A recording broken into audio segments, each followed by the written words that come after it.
السلام عليكم ورحمة الله تعالى وبركاته. كسر هذا channel كينا تجبر أما برو.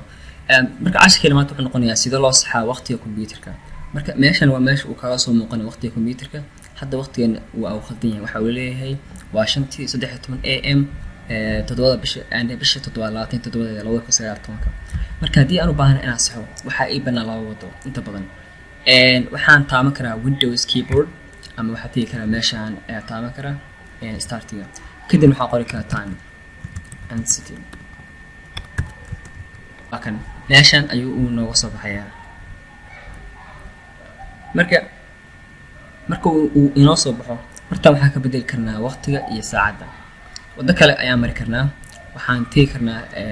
baalki balanka desktop ee shaashada computerka kadibna waxaan dhahnaa right click kadibna waxaan sii tegnaa meesha loo yaqaano settings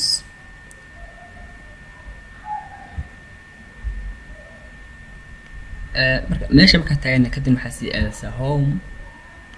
kadibna waxaan sii aadaysaa time and language وكان ماشان وماشي اللي بدله وقت يساعد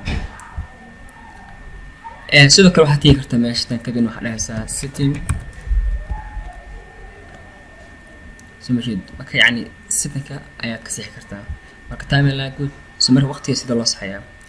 marka meeshan waxaa lagu leeyahay set time automatically waqtiga loo saxo qaab automatic ah sidoo kale zone-ka ama area aad joogtid loo saxo qaab automatic ah marka hadii aan sax saarno waxa isbedelay bal fiirso سمجد وقتي ولو سيدي لكن waxa ay qabanayaan labada waxay tahay in waqtiga aad saxday ama markii hore aad meesha aad gelisay in computerka markasta lagu soo kiciyo oo lagu soo boot gareeyo markasta computerka uu bootness uu sameeyo marka waxa tii karnaa meeshan change kadib waxa saxnaa waqtiga oo bisha waa September 29 keeda 2020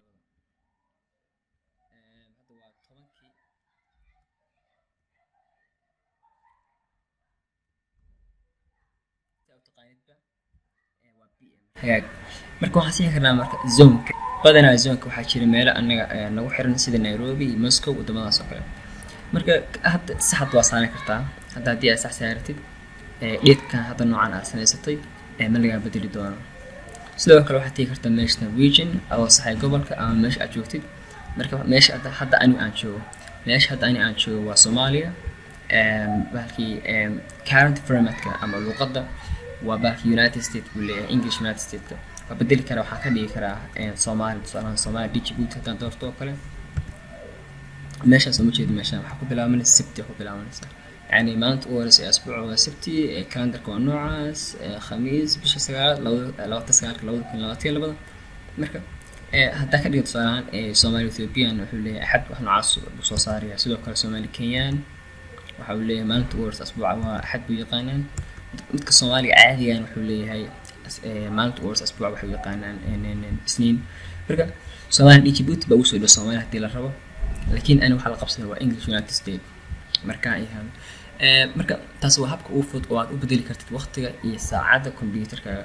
Assalaamu calaykum waraxmatullaahi ta'ala wa barakaatuh.